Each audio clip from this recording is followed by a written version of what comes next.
Évangile de Jésus-Christ selon saint Matthieu. En ce temps-là, Jésus disait à la foule ces paraboles.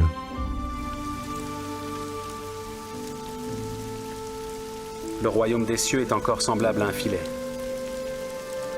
jeté dans la mer et ramassant des poissons de toute espèce. Quand il est rempli, les pêcheurs le tirent et, après s'être assis sur le rivage, ils mettent dans des vases ce qui est bon et ils jettent ce qui est mauvais. Il en sera de même à la fin du monde. Les anges viendront séparer les méchants d'avec les justes et ils les jetteront dans la fournaise ardente où il y aura des pleurs et des grincements de dents.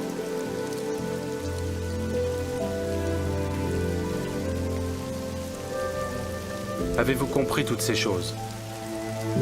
Oui, Seigneur.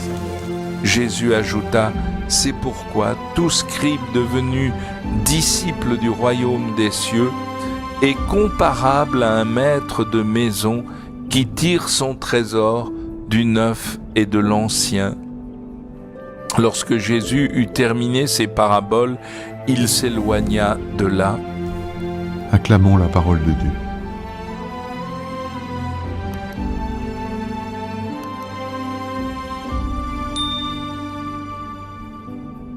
Jésus est un éveilleur de conscience. Quand il dit « Je suis la lumière du monde », il dit être la lumière pour éclairer notre discernement. Il n'y a pas de vie véritable sans discernement. Pour nous aider dans notre discernement, Jésus parle de mer, de filet, de rivage et de tri. La parabole invite à prendre conscience que nous n'avons qu'une vie et que cette vie a du prix.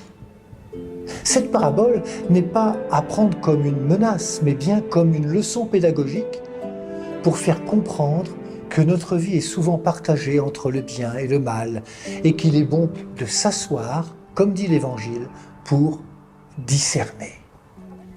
Prenons le temps de nous asseoir, de nous mettre en présence du Seigneur, d'accueillir sa lumière afin de discerner ce qu'est la vie, cette vie en abondance que le Seigneur nous offre. Et tout commence aujourd'hui.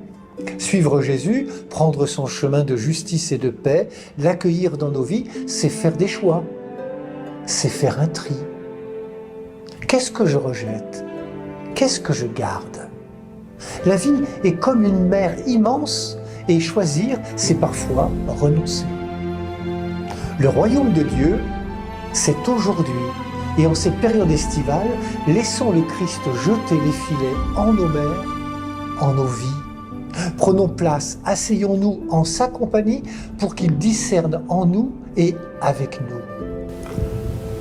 Nous le ferons comme nous y invite la fin de l'Évangile en mettant Jésus-Christ au centre de nos vies, car le Christ est le seul capable de faire l'unité de l'ancien et du neuf. Je ne suis pas venu abolir la loi et les prophètes, mais accomplir. Oui, le Christ est vraiment un éveilleur de conscience.